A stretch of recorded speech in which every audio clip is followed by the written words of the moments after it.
From January 1975 through May 31st, 2009, there have been a total of 213,814 crossing accidents, which were reported by the railroads to the National Response Center.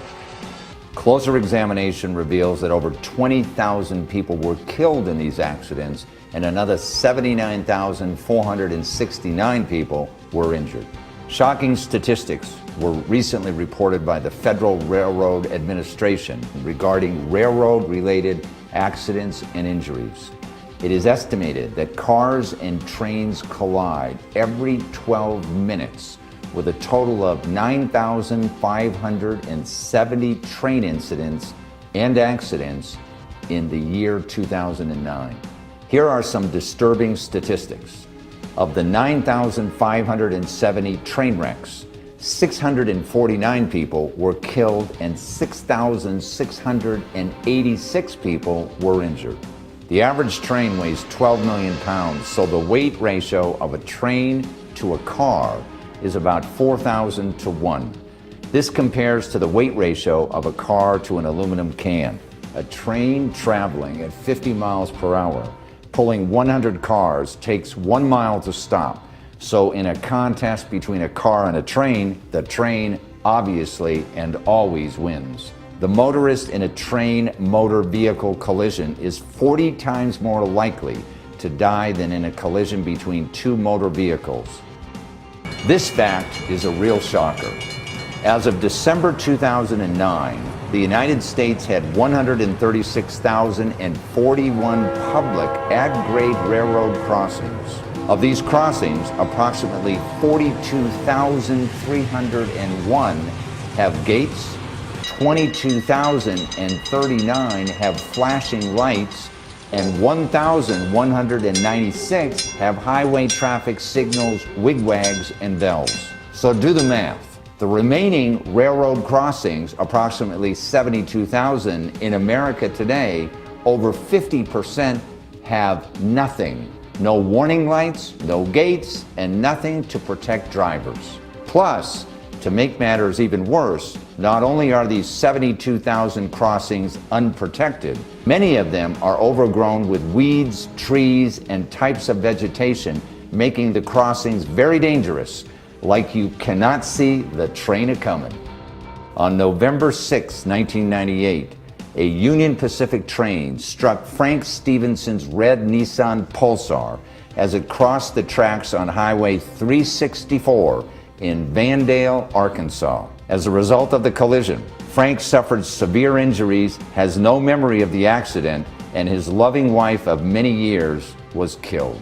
Frank Stevenson had lived 300 feet from the Union Pacific Railroad crossing for over 15 years before this accident.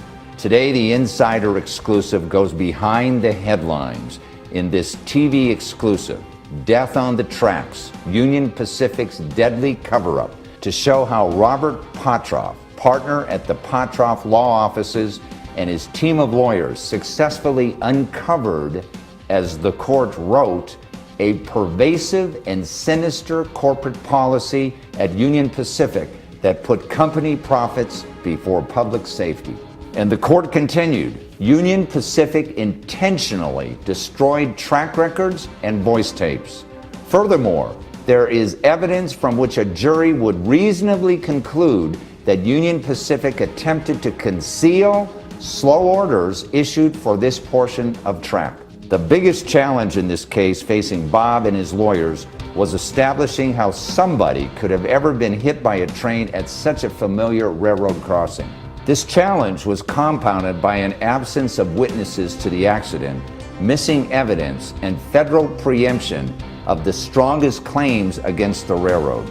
Railroad photographs taken by Union Pacific of camera angles the day of the accident made it appear that the view in both directions was wide open. But that simply was not true. Bob illustrated how the wrong camera height allowed the railroad to conceal view obstructions with misleading photos. Unbelievably, relevant records that predated the accident were destroyed after the accident, and voice recordings of the crew and railroad dispatcher were also destroyed. A pattern of discovery abuse was ultimately established. In a published opinion, federal court judge Bill Wilson stated that he was disturbed by the lack of communication and cooperation within defendants' organization, and that the railroad, in essence, contends that its right hand often knows not what its left hand is doing, and remain willfully blind and uninformed, intending to rely on its document retention policies to avoid discovery. In addition, the railroad was ordered to pay $164,410.25 in attorney's fees and costs for discovery abuse. Union Pacific's record of 7 court sanctions between July 2001 and January 2003 for destroying or failing to preserve evidence is outrageous. In fact, Union Pacific's own claims manual served as its own smoking gun, as it states verbatim, in more serious cases when company liability is obvious and no mitigating circumstances develop, no useful purpose is served by extensively documenting evidence. Bob Potroff has earned the highest respect from citizens and lawyers alike as one of the best train accident lawyers in the nation, fighting for the victims of railroad companies in the battle for railroad safety. And because of that, he is driven to fight for people who have been harmed by the willful or negligent actions of others. His goals, not only to get justice for his clients, but to make sure that all railroad companies implement maximum safety protections that all Americans need and deserve. Hi, I'm Steve Murphy, and this is the Insider Exclusive, live from Minneapolis, Minnesota, with the Potroff Law Offices.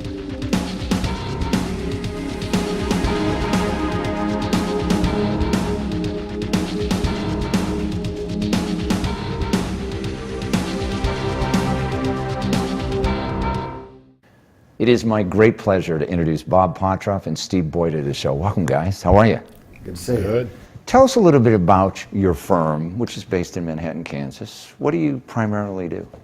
Well, for the last couple decades, it's been almost exclusively railroad litigation.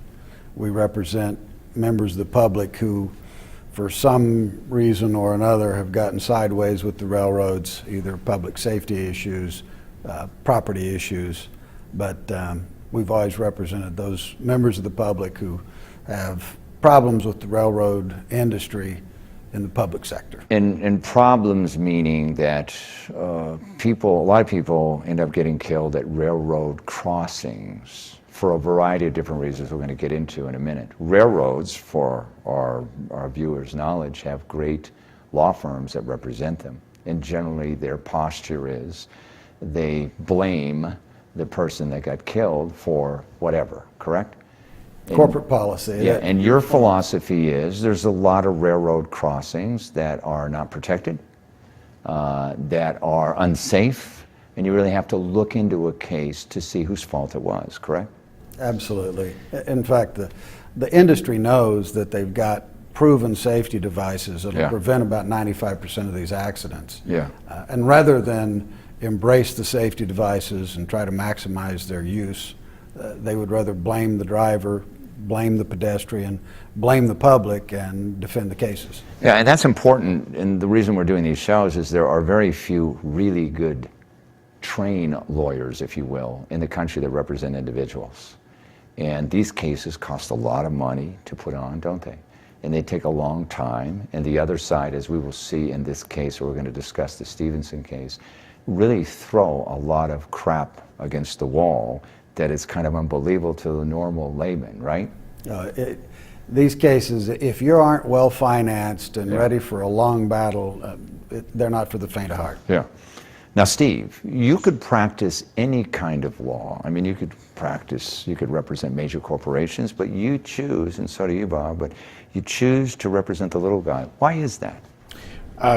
It's always been my nature to represent those who need representation the worst. Usually it's the small guy who doesn't have that ability to hire a major law firm.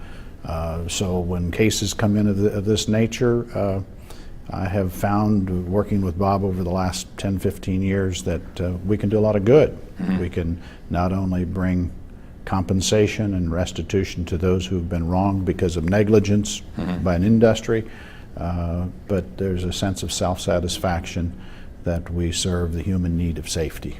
And you feel the same way, right, Bob? It's a unique opportunity to, the freedoms, the ability in our civil justice system to actually stand up for the individual, the little guy. Yeah. We like to say in our office, our clients bleed. We don't represent corporations, government entities, insurance companies. Our clients are real people with real issues against what appear to be overwhelming odds when they come. Yeah, and we're going to discuss what happened in the Search of the Truth in the case that we have at hand here right now, which is Stevenson versus the Union Pacific Railroad. Tell us, Bob, a little bit about the facts of what happened. An interesting case. We have Frank Stevenson and his wife, Mary.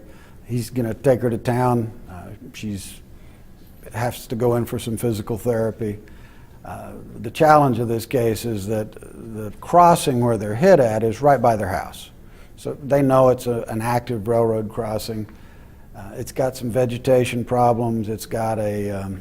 And when we talk about vegetation problems, really define that. The railroad hasn't cut the grass, right? The high grass that had grown up made it just high enough that it could obscure the view of a train, but not so obvious that made you stand up and shout, "Oh my goodness, this is a visual obstruction." Yes. You kind of had to be in a specific place at a specific time to recognize that it was an obstruction. It had a crossing that had been allowed to fall into disrepair enough that if you were familiar with the crossing, it would be a distraction to you because you wouldn't want to run over that part of the crossing that could damage your car. And the other part of it that familiarity actually worked against Frank and his wife was they live next to the crossing, so they're used to hearing these train horns. And you hear the horn, you associate train. You hear the horn, you associate train. On this instance, not hearing a horn, just subconsciously you associate no train. And because of the lack of a horn, the visibility obstruction, and the rough crossing, it was the perfect formula for a trap for a very cautious driver. What happened to them?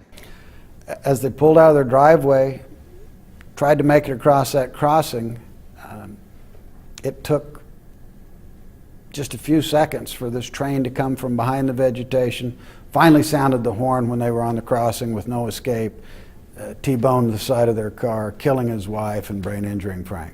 Now, your firm, in pursuing this case, prepares some really detailed, extensive animation. One of the things that I want to show on the screen right now is there was the issue of obstruction, where the train, Union Pacific, actually, their employees went out and they took photographs of what they considered an unobstructed view. And the interesting thing is, we'll see on the screen, is I believe that their view was 68 inches off the ground, correct?